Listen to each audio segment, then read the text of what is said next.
అని ఈ రాష్ట్ర ప్రజలకే కాదు, సామాన్య మానవులకు కూడా, సామాన్యమైనటువంటి ప్రజలకు కూడా అర్థమవుతా ఉందని చెప్పి మీ ద్వారా తెలియజేస్తా ఉన్నాను.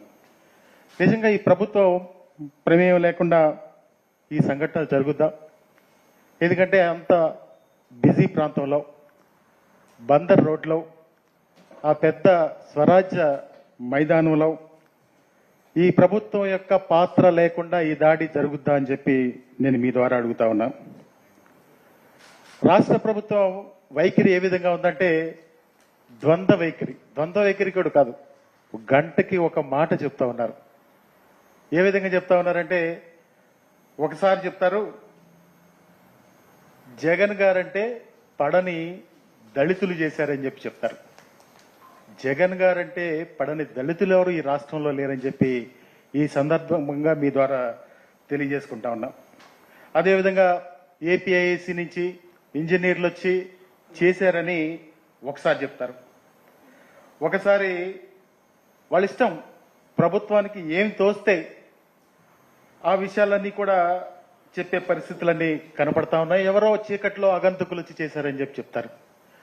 అగంతకులు వచ్చినా, ఏపీఐసి నుంచి ఇంజనీర్లు వచ్చినా, జగన్ గారంటే మీరు అన్నట్టు జగన్ గారంటే పడని దళితులు వచ్చి చేసినా గానీ ఈ రాష్ట్ర ప్రభుత్వానికి ఎవరు ప్రపంచ నిర్మాత డాక్టర్ బిఆర్ అంబేద్కర్ గారి మీద ఎవరు దాడి చేశారు అనేది తేల్చాల్సిన అవసరం ఈ ప్రభుత్వానికి ఉందని చెప్పి మీ ద్వారా నేను అడుగుతా ఉన్నాం.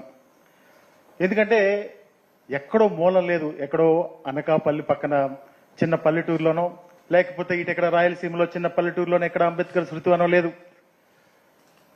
ఈ విజయవాడ నడిబొడ్డున, అంటే ఒక పక్కన రాజ్యాంగాన్ని పరిరక్షించే గవర్నర్ గారి బంగ్లా ఉంది, ఓ పక్కన కలెక్టర్ గారి కార్యాలయం ఉంది, ఓ పక్కన కోతవేటు దూరంలో పోలీస్ కమిషనర్ ఆఫీస్ ఉంది. అంటే వీటిలన్నిటి మధ్యన ఉన్నటువంటి రాజ్యాంగ నిర్మాత డాక్టర్ బిఆర్ అంబేద్కర్ గారి స్మృతివనానికి రక్షణ లేదంటే ఈ రాష్ట్రంలో ప్రభుత్వం ఏ విధంగా చేస్తా ఉన్నారో మనందరికీ అర్థమవుతా ఉంది. నిజంగా వాళ్ళు అంతమంది వచ్చి బహిరంగంగా, నిజంగా ఒక వీడియో కూడా ఉంది మా దగ్గర, ఆ వీడియో కూడా చూస్తే మన క్లియర్ గా మనకి రాష్ట్ర ప్రజలకు కూడా అర్థమవుతుంది. ఒకసారి వీడియో ప్లే చేయండి. అది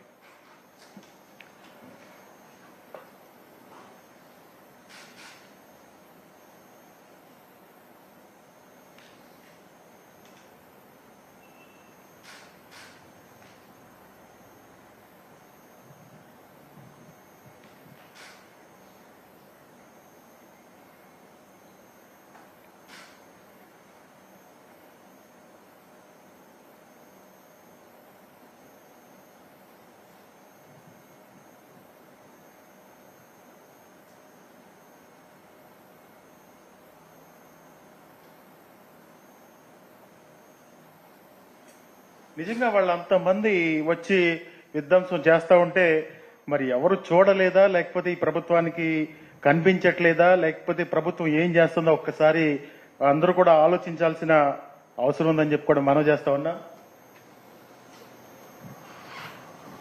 రాత్రిపూట ఒక్కసారిగా లైట్లు ఆపి ఏం జరిగింది అనే వ్యవహారం అక్కడ కనీసం స్టాఫ్ ఉంటారు, ఆ స్టాఫ్ కూడా కనీసం పోలీసులకు తెలియజేయలేదని మనం భావించాలా? చాలా మంది చెప్తా ఉన్నారు అక్కడ పోలీసులు కూడా ఉన్నారు, ఈ సంఘటన జరిగిన ఆద్యంతం పోలీసులు పర్యవేక్షిస్తున్నారని చెప్తా ఉన్నారు. అది ఎంతవరకు అది కరెక్టో, ఒకవేళ అలాంటిది జరిగితే ఈ రాజ్యాంగంలో అది ఎంతవరకు సమంజసమో మనందరం కూడా ఒక్కసారి ఆలోచించేయాలి.